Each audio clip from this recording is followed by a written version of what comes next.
سلام، شما شنونده دومین اپیزود از مجموعه پادکست های مدکست هستید. من مرشدم و اینجا مدکسته.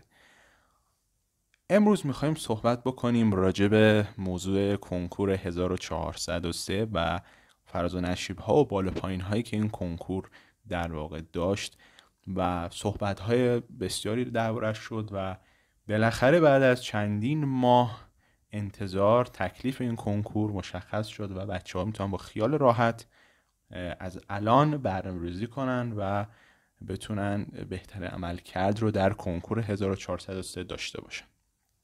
خب اول ببینیم که آقا این کنکور به چه صورت برگزار میشه و در واقع چه مراحلی داره و در واقع به چه صورته. ببینید بچه‌ها، کنکور 1403 مانند پارسال یعنی 1402 در واقع در دو مرحله برگزار میشه، نوبت اول و نوبت دوم. منتها فرقی که با کنکور پارسال داره اینه که دیگه در دی ماه ما کنکوری نداریم و این کنکور منتقل شده به اردیبهشت 1403 و در واقع ما در تاریخ ششم و هفتم اگه اشتباه نکنم ششم و هفتم اردیبهشت 1403 نوبت اول در واقع کنکور رو داریم، پنجشنبه و جمعه، و هفتم و هشتم تیر ماه نوبت دوم کنکور رو داریم که در واقع برگزار میشه در سال 1403. از تفاوت‌های دیگه که در واقع این کنکور با کنکور پارسال یعنی 1402 داره اینه که تأثیر معدل در اون به 50% قطعی افزایش پیدا کرده. اگه خاطرتون باشه در کنکور پارسال یعنی 1402 تأثیر معدل 40% قطعی بود و امسال با افزایش 10% مواجه شده و به 50% قطعی رسیده. خب این یعنی چی؟ این چه هشداری به ما میده؟ این یعنی که شما امتحانات نهایی رو باید خیلی خیلی خیلی جدی تر از قبل بگیرید و سعی کنید که حتما بالاترین نمره‌ای که میتونید رو در امتحانات نهایی بگیرید. برای اون اشخاصی که امسال 12 تمام تلاششون رو روی دروس عمومی که به حال به صورت تشریحی در واقع امتحان گرفته میشه و حتی تخصصی‌هایی که تشریحی کلا رو امتحان نهایی زوم بالخصوصی داشته باشید. اما بچه‌ای که فارغ التحصیلن و حالا پارسال آزمون نهایی دادن یا حتی خیلی‌ها 401 400 به قبل آزمون نهایی دادن و میخوان امسال در کنکور مجدد شرکت کنن، حتی اگر شما معدل بالایی دارید پیشنهاد من اینه که امتحانات نهایی رو دوباره شرکت کنید. چرا اینو میگم؟ ببینید ما مثلا پارسال اشخاصی بودن که مثلا طرف سال 1401 دیپلم گرفته بود و معدلش معدل خوبی بود، معدل بالایی بود، اکثر درس‌ها رو 20 در واقع داشت، ولی ترازی که بهش در کنکور 1402 برای سوابق داده بودن از کسی که نمراتش به نسبت پایین تر از اون بود در سال 1402 در امتحانات نهایی 1402 تراز پایین تری داشت.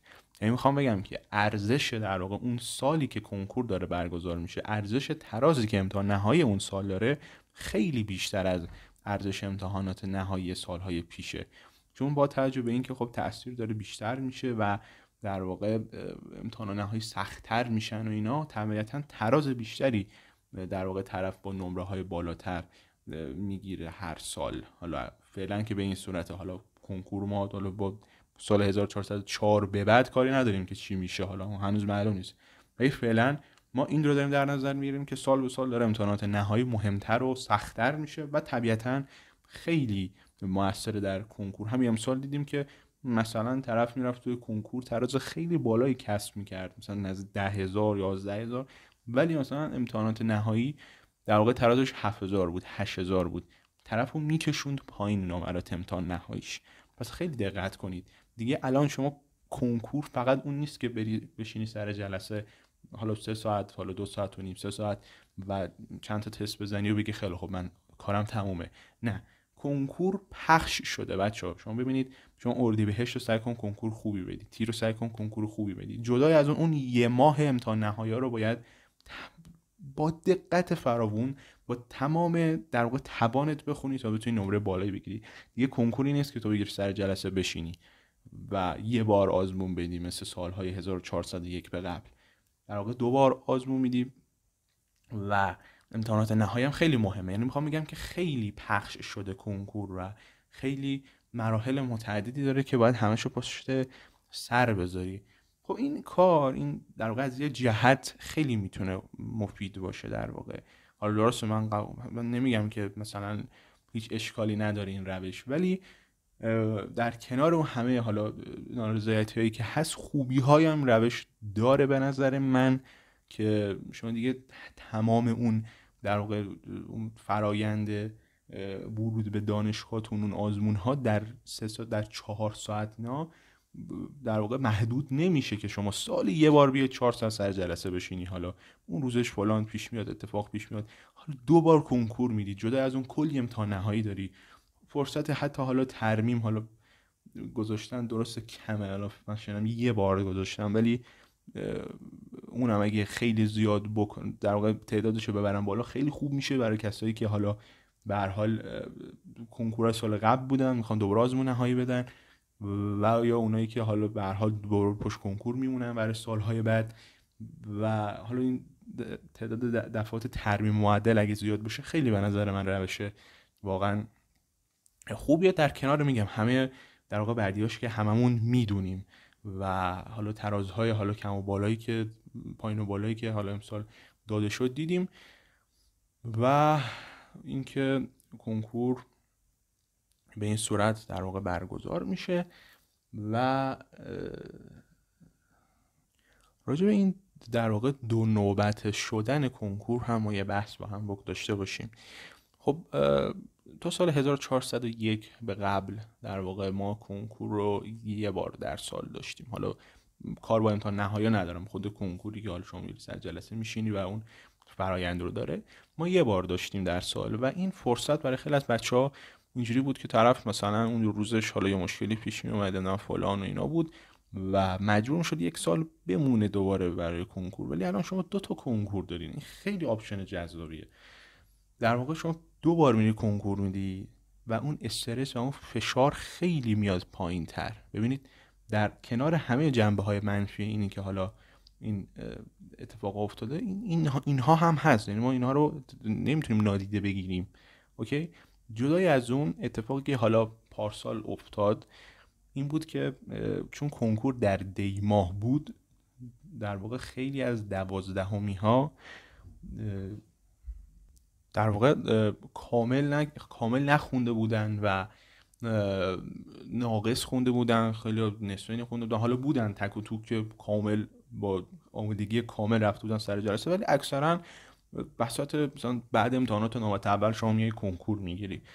خب به ضرر اونها بود. ولی از اون ور فارغ التحصیل هایی که از سال 1401 مونده بودن به نفع اونها شد. در واقع باعث شد که چون آماده تر بودن، حالا چون چند ماهی که وقت داشتن دوباره تا کنکور دی دوباره یه دور دیگه مرور کردن، وقتشون آزادتر بود و کنکور دی رو با یه آمادگی نسبتا کاملی دادن اکثرا و تراز به نسبت بالایی هم گرفتن در کنکور دی ما. اما امسال دیگه این کنکور در واقع نیست و کنکور اردیبهشت و تقریبا یعنی میشه گفت همه آمادن دیگه، حالا چه 12می باشی چه فارغ التحصیل باشی، همه دیگه به هر حال کلی تایم گذاشته، عید رو پشت سر گذاشتن و بارها مرور کردن و دیگه اردیبهشت دیگه هدف و تارگتشون اردیبهشته. یعنی همه رو اردیبهشت فوکوس میکنن ابتدا، بعد حالا میرن کنکورشو که دادن، حالا خیلی از تجربه ها کسب میکنن، خیلی درس هایی میگیرن از اون کنکور که بعداً میتونن در تیر ماه کنکور خیلی بهتری رو ارائه بدن. در واقع دیگه این شرایطیه که در کنکور هست در 1403 و شما حتما نظرتون رو کامنت کنین زیر این در واقع این قسمت از مدکست که آیا شما موافقین این روش کنکور ادامه داشته باشه یا نه. میگم ما همه بدیاشو میدونیم که در واقع خیلی از اشخاص هستن که طرف مثلا عمومیش عمومی خیلی خوبیه و مثلا چه می‌دونم عربیش خوبه، زبانش خوبه و خیلی درصدهای بالایی رو میزنه در این دروس و می‌بینیم که اگر هم شما برید کارنامه‌های در واقع سال 1401 به قبل رو نگاه کنید ببینید که طرف با درصدهای بالای عمومی در واقع اومده رتبه‌های خوب آورده و اون رشته‌های خوب و تاپ رو قبول شده.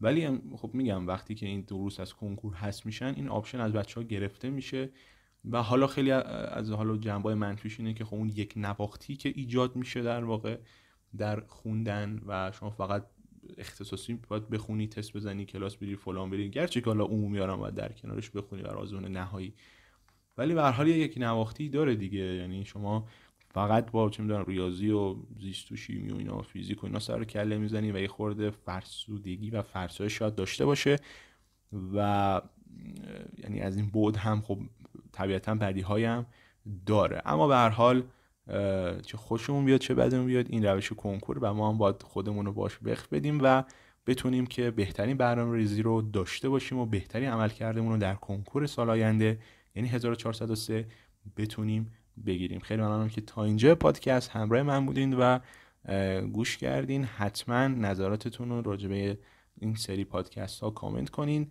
و سابسکرایب و لایک هم فراموش نشه. تا یه مدکست دیگه، خدا نگهدار.